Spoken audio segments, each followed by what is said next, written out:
everybody, Lake Sturgeon Aquariums here today. Me and Sheila here today actually, and big news, I got the big Oscar fish, or actually the super tiny young Oscar fish, the red Oscar.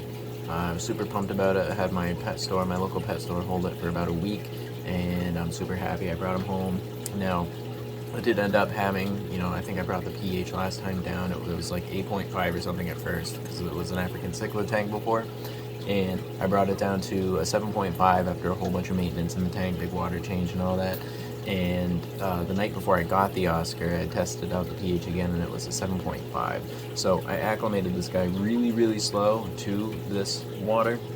He went from a 7 to a 7.5, so he's like, the pet store was a 7, and now he's in a 7.5. Now it's actually gone down even more so, but I'm bringing it down a lot more slow because the fish is actually in the tank. When there was no fish in the tank, it was totally fine for me to bring it down at my own leisure. And you're probably not going to see him too much. He's hiding out, but he seems to be having an okay time. I mean, he's a cichlid. They're very moody fish when you move them for the first time. They usually hide for like a week or a while, actually, maybe even more than that. Like, it was the same exact way. I didn't see her for like a month, and then she finally came out.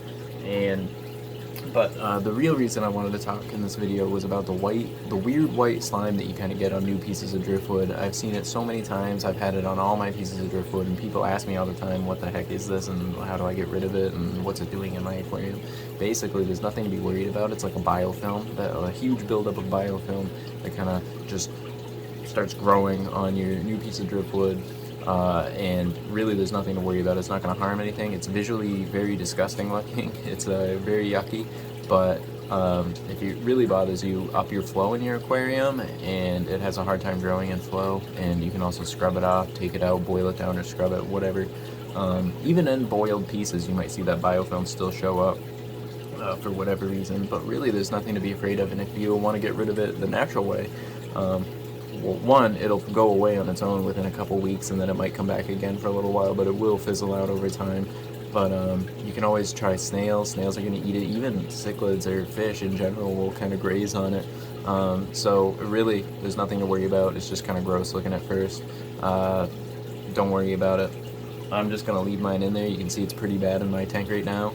I'd never boiled these pieces of wood because they're really big. I don't have anything big enough to boil them. I didn't even soak them. I just figured, hey, if it looks a little murky, it's going to look a little murky. It's probably pretty close to the Oscar's natural environment. So, but yeah, the Oscar's doing okay. I watched him eat a few minutes ago, so he's not totally depressed. But he actually hates flow right now, so, and Oscars in general are kind of mid-flow range kind of fish, so I turned off the flow, the little power head. So, I mean, my slime is going to probably get pretty bad before it gets any better. But it's all for this little guy in this huge aquarium by himself. I was going to do 2 Oscars, but the other Oscar didn't come in. It was zeroed out on the list. I think I might just try 1 Oscar for a little while, and introducing another Oscar in the future is probably suicide for that poor guy, so probably just going to stick with 1 Oscar. So, really quick video today. Just wanted to talk about the weird white slime on your driftwood. Nothing to worry about. So, thank you guys for watching. I hope you have a good rest of your day.